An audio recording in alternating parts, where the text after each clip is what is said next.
So, hi, good evening. Hope the audio and video are clear, and whatever you have to say, you can use comments.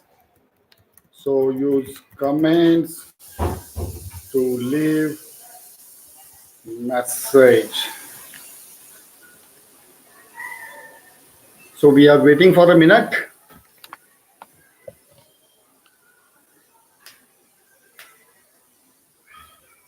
Yeah.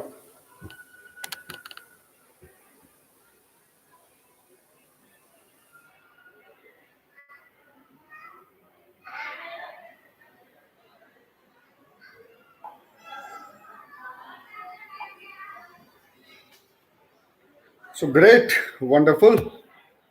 Whoever have joined, just leave a comment with your name so I can know who all are there.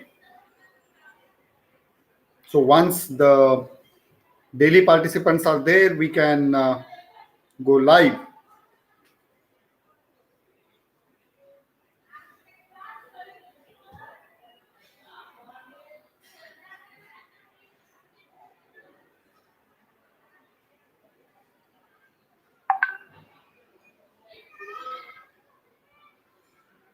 Great.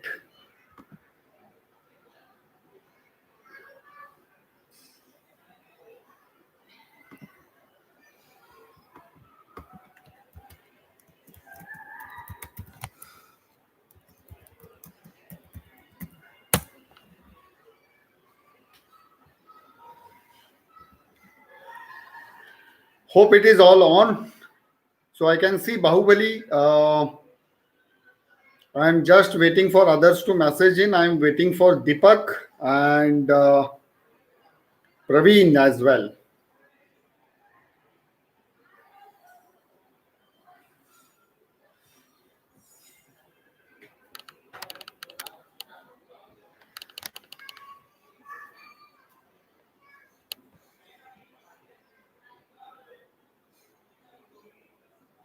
So is Deepak there? You can just leave a comment. Also, same request for Praveen as well.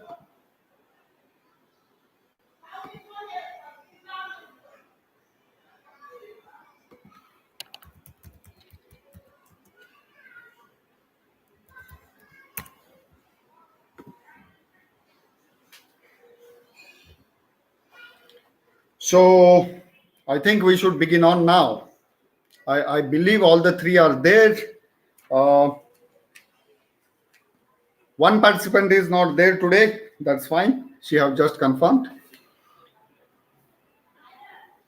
So those who have joined, please comment. Say you are there.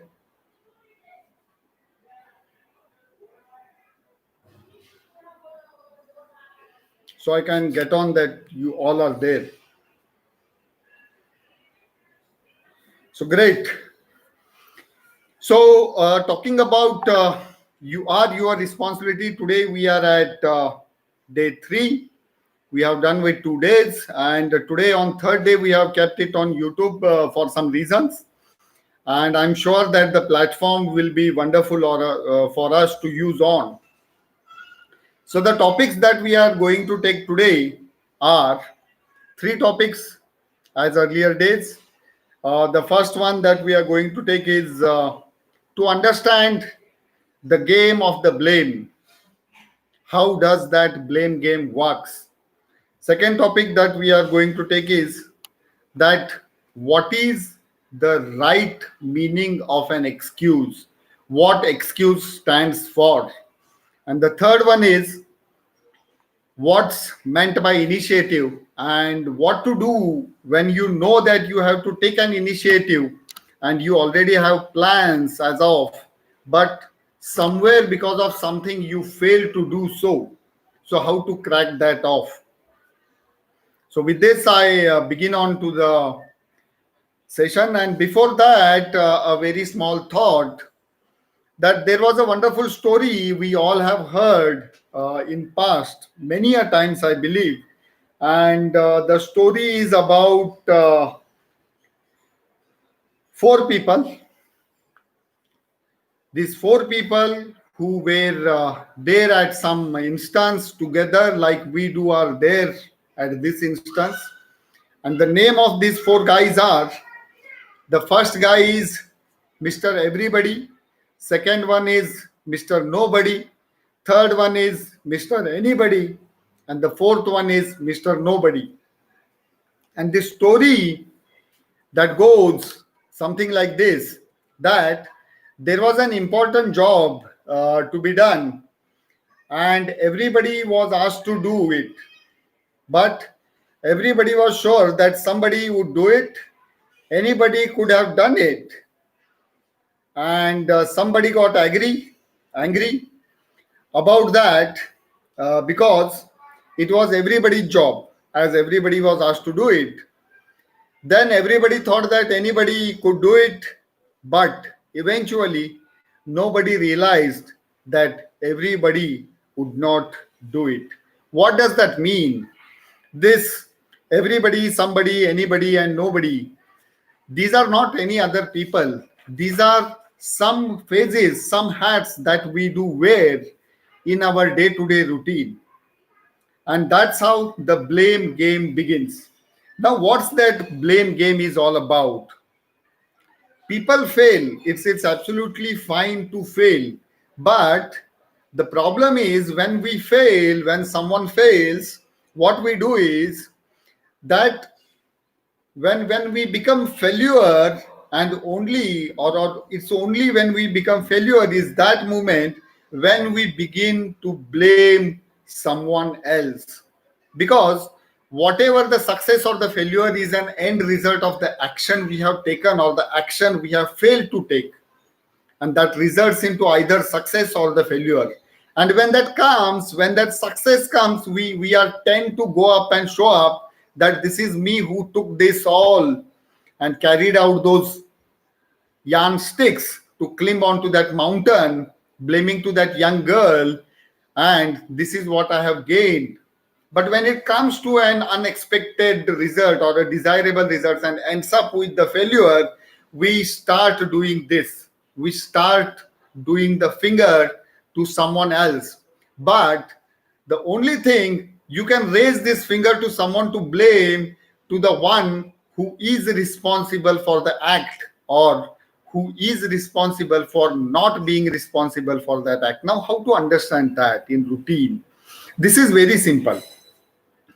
There was a job, there was a vacancy in a company, and an applicant have applied for that job. When that applicant have applied, the interviewer have called that applicant for an interview, and this candidate turned on for that day to appear for that interview. And when this candidate turned up for that interview, the interviewer said that in this job, that what we are looking at few candidates, in this job we need someone who is responsible, and who understands this responsibility and who takes the responsibility. Rest all other your criterions are fitting well. In reply to that, this candidate said, then sir, I am the right candidate. Then the interviewer asked why. In reply, this candidate said, because I am the one you want. The reason is, on my last job, every time when something went wrong, everybody said that I was the one who was responsible. So there could not be any better candidate who could understand the responsibility and take that responsibility. I need not to explain what is the learning out of this short recite, but we all do have to acknowledge that any success or the failure is an end result of someone's action or not being into action. And when we want to finger this to someone to blame, then the only person to finger is we, our own self. So whenever you want to blame someone for the actions, or whenever a situation comes where you feel like you have to blame because it is not your mistake, do one simple thing. Get a pic of yours like this, Okay, get a pic of yours own, print it on, put it on a wall, and whenever you want to blame, go and blame this person. And then when you start blaming that, try to sit down and pen down few basics. That is, what's that blame? Why this went? How it was expected to happen? Tell all that, recite all that, and the outcome is you do your own self appraisal. So that's the basic, or that's the prima facie, I would say, which we are supposed to do and we failed to do in earlier past. Now, uh, the second one is about the blame game is that it all ended up that everybody blamed somebody when nobody did what anybody could have done. Who are these four guys? We are those four guys. They are simply the phases of our life, the phases of the day, phases of the action. Now, when you understand that blame game happens only when it is up to one single person, and that single person is you, your own self, then understand second thing. What is meant by an excuse? How you define an excuse? I want to ask you guys. It would be great if you can leave a comment that what is an excuse in your opinion? How you define an excuse? Leave a comment. I could read it out. So, what is an excuse is, in very short, not more than 5 words. What is an excuse? Pen down, guys.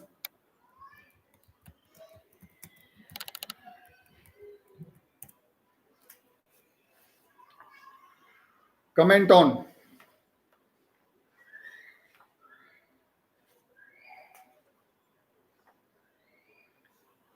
So, till you write your comments, I'm waiting for that. Let me cite something for excuses and how those excuses works. So there was this gentleman who was married and who used to go out on weekends with his friends to have a glass of wine with their friends. And when he used to get into friends, that company, most of the times that time of spending on that table used to get extended. And whenever it is going to get extended, when he comes back home, then there used to be an issue and the quarrel starts off and many more things that comes up. So Deepak, you are awaited. Write what you feel about an excuse.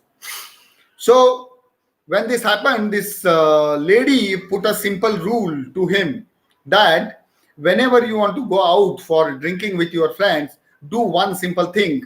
And that simple thing is you have to come home before 8 p.m. So before 8 p.m., you have to be back in home.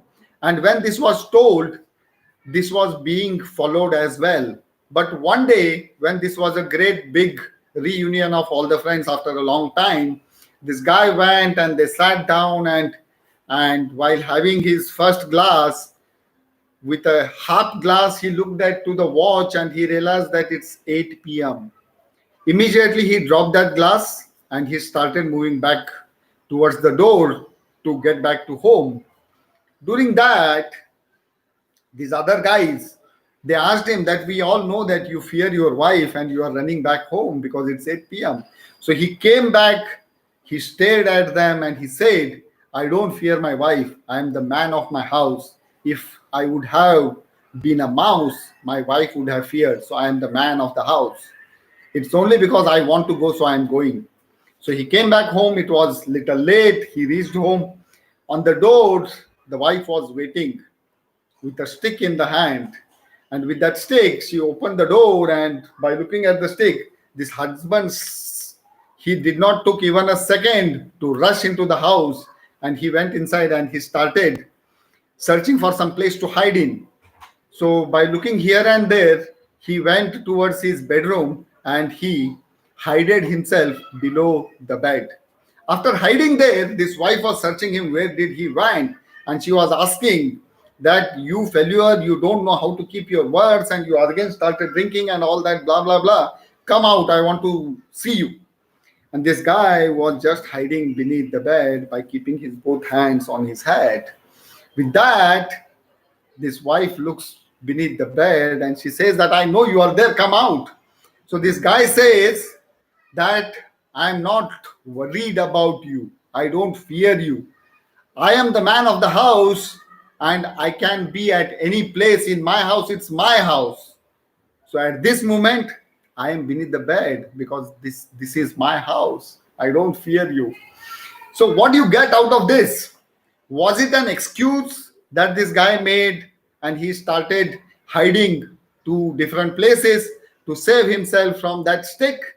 Or he simply made to fool his own self? Or can't someone get him out of that bed? So the the outcome or what we can cite on this story is that everybody knows what's right and what's wrong and why something went wrong as well.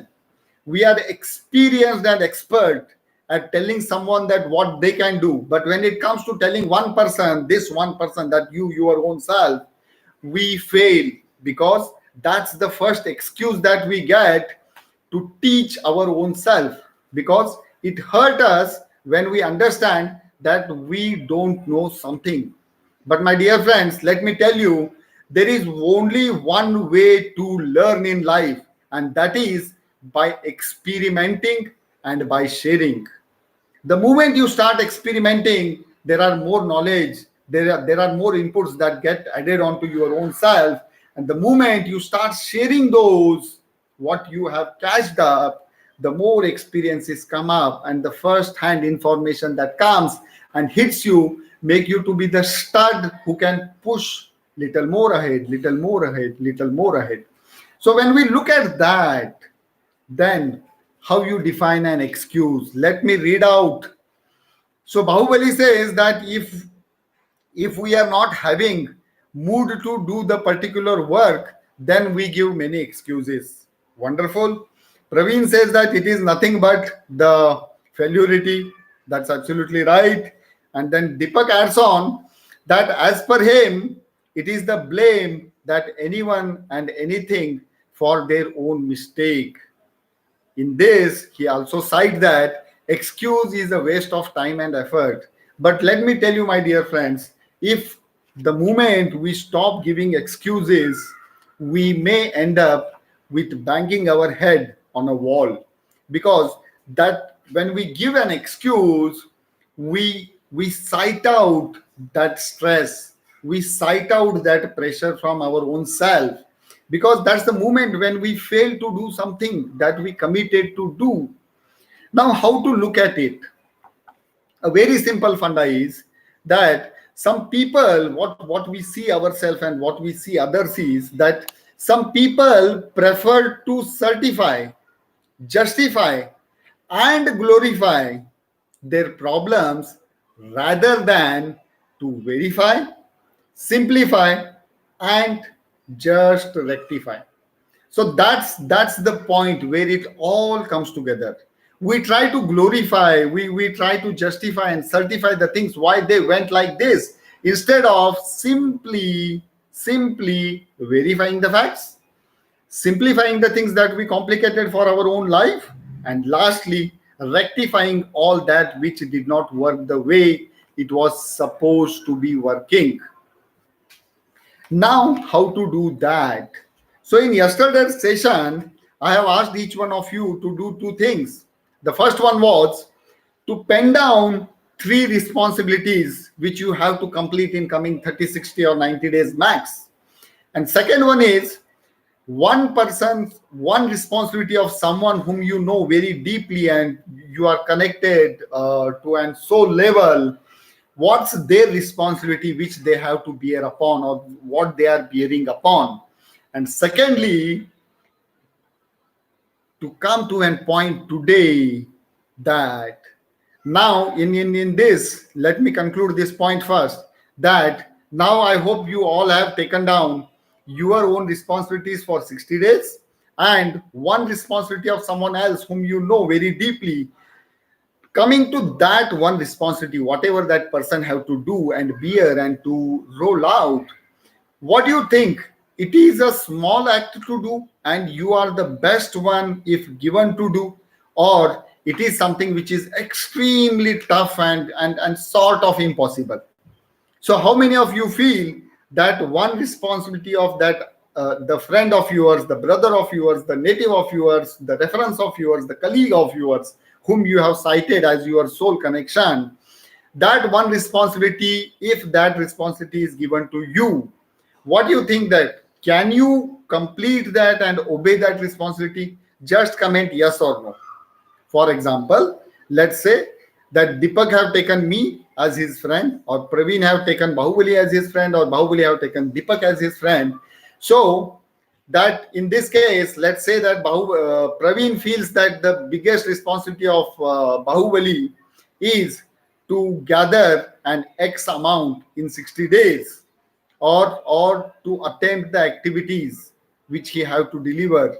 So what Praveen feels that if that responsibility is given to you, can you do that or you cannot do that? Absolutely. You can do that. There is no excuse that someone is suffering to an extreme level which we cannot do. It's almost a very simple, soft nut to crack, I would say, which you have to just chew and simple.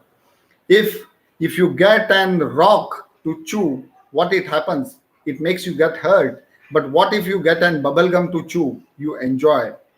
Same way, the problems of others, the responsibilities of others are are being perceived to us as an bubble gum. And when it comes to my own responsibility, which I have to deliver, it always appear to be that stone, that rock piece, with forget chewing, even you cannot hold it for a minute. Why does that happen? Because it's very simple, my friends. Someone said very long back that the grass is always greener on the other side. But let me tell you what technically does that mean. Grass is never greener on the other side.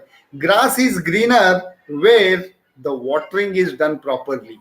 If you don't water your lawn, it will never be the greener.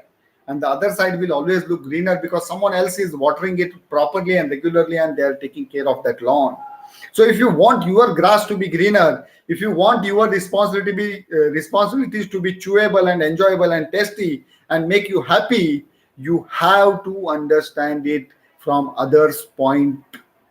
Consider them for a moment that if this is a problem of someone else, how would I do? Now, what to do with those three responsibilities which you have written for your own self? Very simple. Today, before going to bed, hitting the bed, those three responsibilities, put them each responsibility on one page of your notebook which you started, and after putting that responsibility in the remaining page, write if it is someone else's responsibility, how could you solve that?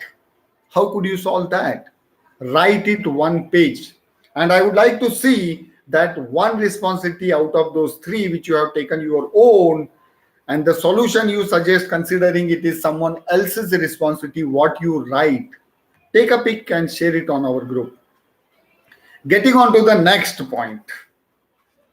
Next point is, now what we have seen in the two topics. The first topic we have seen for the day is, let me recite once again. First point was, what's the game of the blame? Second is, what is meant by an excuse? So before concluding this second topic, how many of you agree to a statement that the very simple definition of an excuse is, it's excuse is a lie. Excuse is a lie. How many of you agree to it?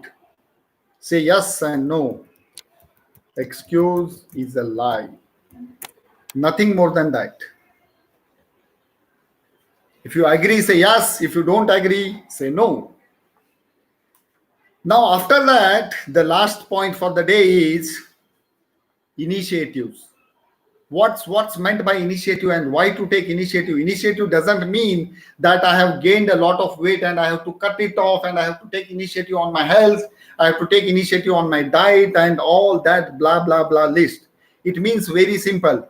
Initiative means doing something the next moment, the next day, the next week, the next month, the next quarter, next 6 months, next half yearly, and next year, next decade as well, when you know that that is the right time to do it. So, what is the right time to do something which you know that you have to do? For example, let's say that I have been diagnosed with sugar and doctor have suggested me to cut off the sugar, and then the better, instead of just cutting off that, the better way is to take little extra care of my own self, to go for a walk, to sweat sometimes, to do something better which make my mind to take complete charge of my body. What would be the right time? Do I need to wait for the doctor to tell me next time that you have only 6 months left with you? Or do I need to wait till that time when I need to get admitted? Or do I need to wait till I have been advised to inject insulin? No. The right time is NOW. And when this NOW says that it's now, and out of this now, if you start questioning that W with HEN, when you ask that W when, then the answer is no. If you remove W from now, what's remaining? It's no. What does that mean? It says that there is no more time left to start this. That's why it's called as initiatives. Okay, even initiative starts with I. Understand that. So you are the one who have to take this. Initiative doesn't start with O for others and Y for you. It starts with I. So you have to take charge of it. So Deepak says that initiative is a reflect of self-confidence. Absolutely. But if you show that confidence in reality, instead of just keeping on talking about that confidence. Absolutely and completely agree to that. Praveen adds on that it depends on the situation, case to case it differs. Agreed. But when you cannot do, for example, let's say that you need to earn a degree. It's your need. To earn that, you need a certain amount of time, certain amount of money, certain amount of dedication. Taking out time from those staggered 24 hours which are not sufficient for you already, you are already lacking out of time. How to do that? To do that, the only way is to understand how best I can push myself to the next level, because nobody is going to watch what I do, but everybody is going to watch what I get. What they say very promptly, that success hugs you in private and failure slaps you in public.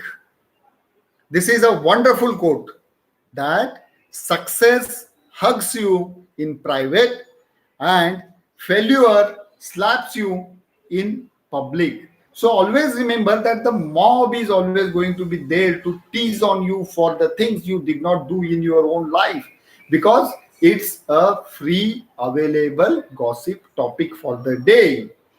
Everybody loves to do it. It's human nature. Need not to worry or get scared out of it. So, what to do when it comes to initiative? So, when you are going to write those three problems, considering as others and what you could have done if you were the last person, the best person on the earth to advise on those problems, finish one full page, write in detail. Consider that you are writing a letter to that person who can just read and bring his life on the line for this context, the responsibility which that person have to obey. When it comes to that, understand one thing, that doing your, or let's put it other way, that doing only our job is not called taking responsibility. If my job is to feed my family, if my job is to ensure the shelter, if my job is to get up every morning and sweat, if my job is to take charge of my body, and if I am doing that, then I am not taking a single responsibility. If my job is to compile some data, send a report, if my job is to bring up some business, if my job is to get connected back to the customers, if my job is to take care of my child, if my job is to express that gratitude for those people who are around me, and if I am doing that, I need not to make a propaganda out of it, neither I need to take a hat worn out of it feeling that I did it, because that's not your responsibility. Reason being, it's not called as taking responsibility because there is nothing that you did on your own. Everything of this is being forced to do. That's basic nature. Tomorrow, if any one of you is saying that I'm taking the responsibility of my family, I'm taking the responsibility of my 1 CR business, if I'm taking the responsibility of handling 1,000 population, if I'm taking the responsibility of handling 3 districts, then understand one thing. Why don't you go back and say that I am the taking the responsibility of extracting oxygen from the nature by breathing?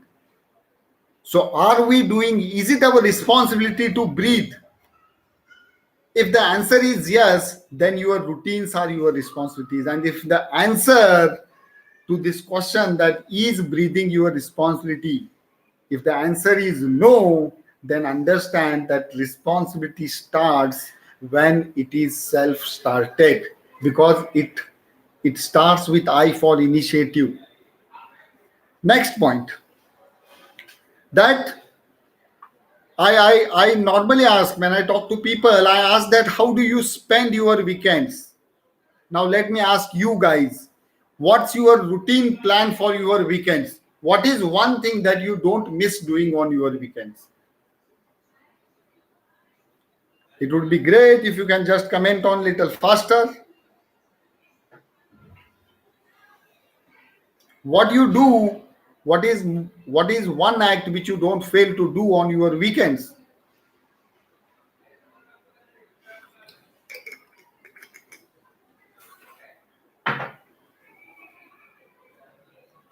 Spending time with friends. Why you spend time with your friends? Because you feel relaxed. So someone meditate, someone rest, someone read, someone jog. But most importantly, most of us, what we do on weekends is we rest. And the funny part is what people say, that I get up in the morning, I brush up, I freshen up, I finish my daily rituals and routines, and then I go to have a wonderful sleep. Or I spend time watching television and the movies and the watch list I prepared for the week.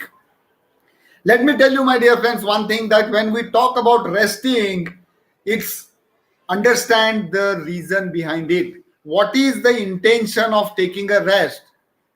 Or is it our responsibility to take a rest? Then the answer is yes. Because if you don't rest, then your body, your mind may give an answer. It may break down some moment. So to avoid that, we have to rest. Now, why to rest? The reason of resting is simply because we deserve a better life, we deserve a little better achievements, we deserve better titles than what we have. And if we are relaxing, we are resting, and we are just doing it to spend that time, then my dear friends, we are not resting, we are resting. हम जंग खा रहे हैं खुद के लिए, जो लोहे को जंग लगता है वो जंग हम खा रहे हैं. So it's our call that do we need to really rest to regenerate, to renew our own self, और we want to rest by doing nothing and keeping our own self, a capable self, to be very idle. What do you do? For example, you have a best sports car on the earth in your house, and what do? You just clean it on your Saturday, Sundays, and that's how the time is spending, and you are taking it to your office. Is that the reason that you brought that sports car, or will you be happy doing that? Or will you be happy taking it out on weekends, getting on a longest drive for some couple of 1,000 kilometers once in a month, or once in a quarter, or once in a year, banging upon to the touching onto the territory of the company with that car?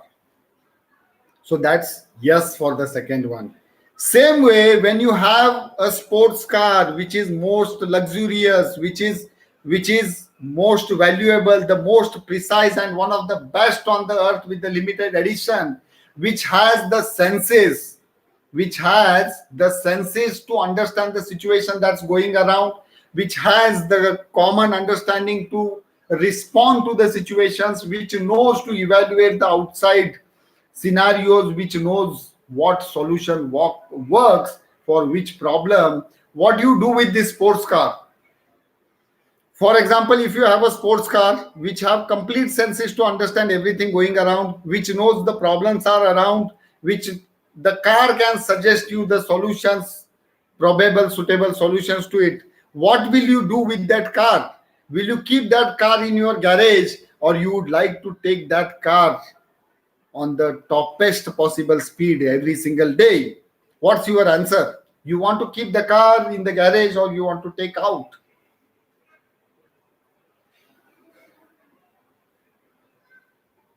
Answer would be obviously to take it out, because nobody allowed to rust that car keeping into the garage. So there is a car that we have which understands, which have five senses, which knows the situation, which suggests you the solutions, which makes you understand what's right, what's wrong, which tells you how to avoid the breakdowns, which tells you how to keep yourself growing up. And that sports car is our own self, our own body, which has typical set of assembling of the spare parts, which has two legs, two hands, which has a brain, which have two eyes, ears, nose, your throat, your hair, your body. So what to do with that? Take it out regularly, otherwise it will rust. Make it run on the top speed. Do it. Give the intense activities to do it. Don't worry when you are under extreme pressures, when you have to do something which you don't want to do, but still you know that there is no way out other than doing this activity. Understand that this is going to be the longest drive. The most precise and the most tensioned situations are simply like a long drive from Kashmir to Kanyakumari, which would be a beauty to capture in your mind for the life in anyone's who belongs to India or who knows about India. Now let me put it other ways. How many of you want to go to Ladakh one day on your bike or biking to Ladakh? So the answer would be everybody of us.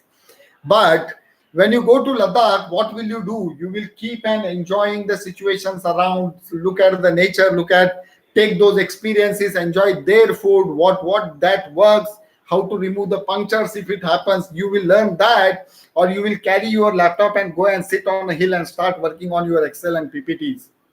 Obviously, you will enjoy what's there around. So when you are in a tough situation, when you are carrying out an responsibility, then why don't you enjoy that situation and gain something out of it?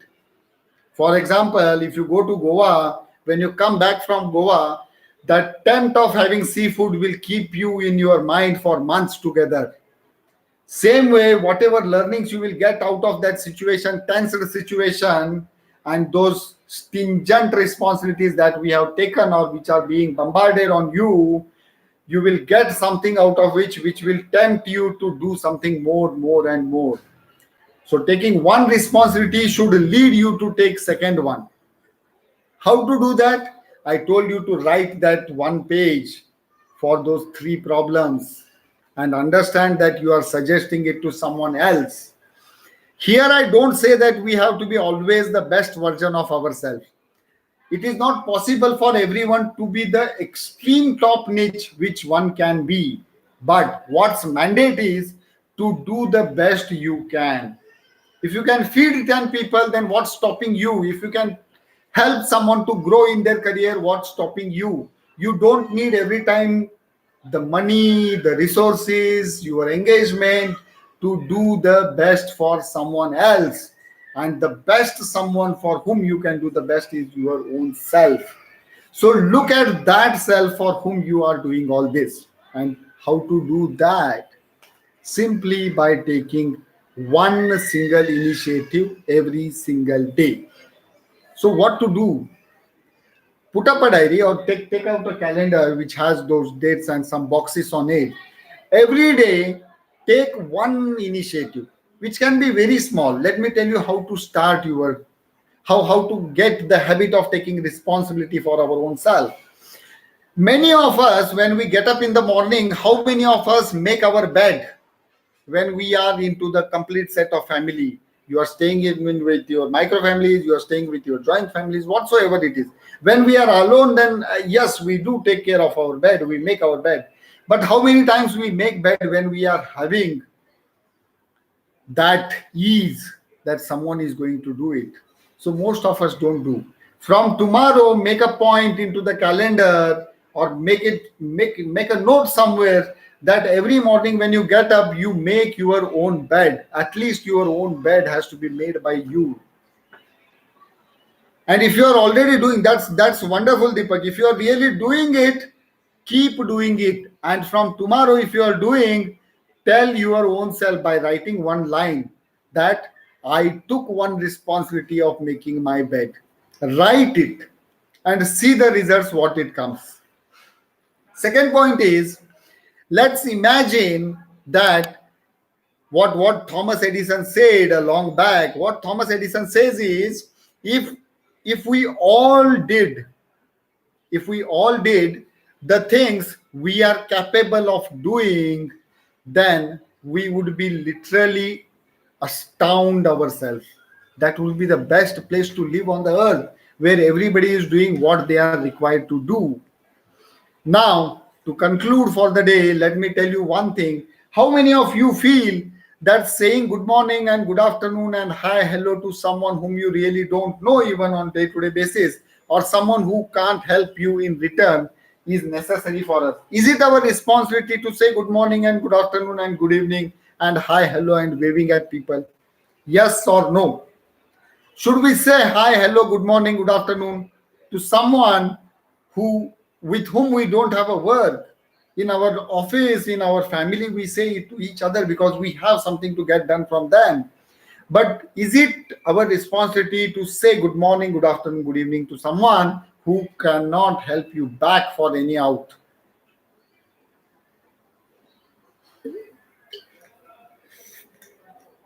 It's action of good manners and gestures. So according to me, yes. Now let me tell you one small story to conclude. There was a food processing unit. There was a food processing unit, and this freezing section is there. In every food processing unit, they have a freezing section, which is a big room, which is the biggest freezer, we can say, where they store that perishable food items under a temperature of minus 30, 40, 50 kind of sort, or even deeper than that. And this guy thought to check a maintenance check of that department just before leaving the office. He was about to leave at 5, for example. He went to that warehouse at around 4:30. He thought that I will finish the work in 10-15 minutes, I will get back and will go home. Because when you have to enter that freezer section, after coming out, you have to get exposed to sun rays, or you have to do some body work which makes you sweat. Otherwise, your nerves will get frozen.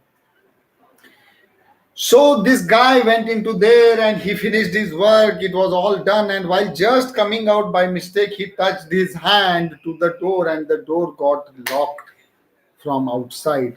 And he was locked inside, where he cannot call someone. There is no connectivity to mobile. There is no landline at all. And he was out. After some 10-15 minutes, his body started freezing down. His veins have given the answer that they cannot flow the blood ahead now. His eyes started to shuttle down and he started realizing himself that these are going to be the last few minutes of my life. He started reminding his own self that what all things he was supposed to do next morning, what all he had the plans, and he finally accepted that now he is going to die. His body got so frozen that he even cannot make a movement. And suddenly, at around 5:30, someone came and opened the door. And this guy who opened the door, and he was the watchman of the main gate, He came and took him outside. And when everybody said, and surprisingly, that nobody noticed that even he went inside, how did you came to know that he was there? So this watchman said that, sir, he is the only person who look at me every morning while coming into the office, and he waves at me, and while going, he's the one who says goodbye, see you tomorrow. Most of you don't even look at me, forget saying and wishing me. So today, when there was a no wish on the evening, I was surprised that where this person went, because I was 100% sure that he cannot leave office without greeting me. So that's why I came back to office to check him out. Since he was not on his desk and the entire floor was empty, I got sense that something is wrong, and I rushed to this place. So, my dear friends, after looking at this story, I would say that each one of us will agree that it's our responsibility to greet. I'm not saying that from tomorrow we should go and greet everyone, but we should greet our own self at least every single morning and evening. Some good vibes. How to get those? Try doing one simple fund I am telling you. Select some motivational songs. Select some songs which gives you the positive vibes, like the song of Kailash Kher, which is one of my favorite, O Sikandar. Secondly, you can listen to the title track of Chak De, Laksha, many songs from many defense related army story oriented movies, many biographies and their songs. Select few songs, and when you get up in the morning, when you start brushing, play those songs on your mobile and let it be little louder. Let it be little louder. And keep listening to those songs in the early morning, the very first few minutes of your day. Listen to them, and then start getting into the waves of it. This idea I learned from that Big Boss which used to play. They used to play a louder song in the morning that was not motivational. They used to give the beats, because that's the fun of that program. But here we have to play some positive vibe songs in the morning. Don't listen to sad songs and that kind of crap. Listen to something which boosts you, which makes your piston to push little harder, and see how it feels. So before hitting the bed, don't forget to finish those 3 pages for those 3 responsibilities which you identified your own self, and consider that you are making a suggestion to someone else, and write how you want to make a suggestion. With that, I end up the session. So see you tomorrow. Till then, stay young, stay happy, and keep pushing yourself to be the next best you, who can take every and each responsibility with a smile on his face. So, till then, enjoy, and don't forget to recall your responsibilities and give a smile at them. See you. Bye bye.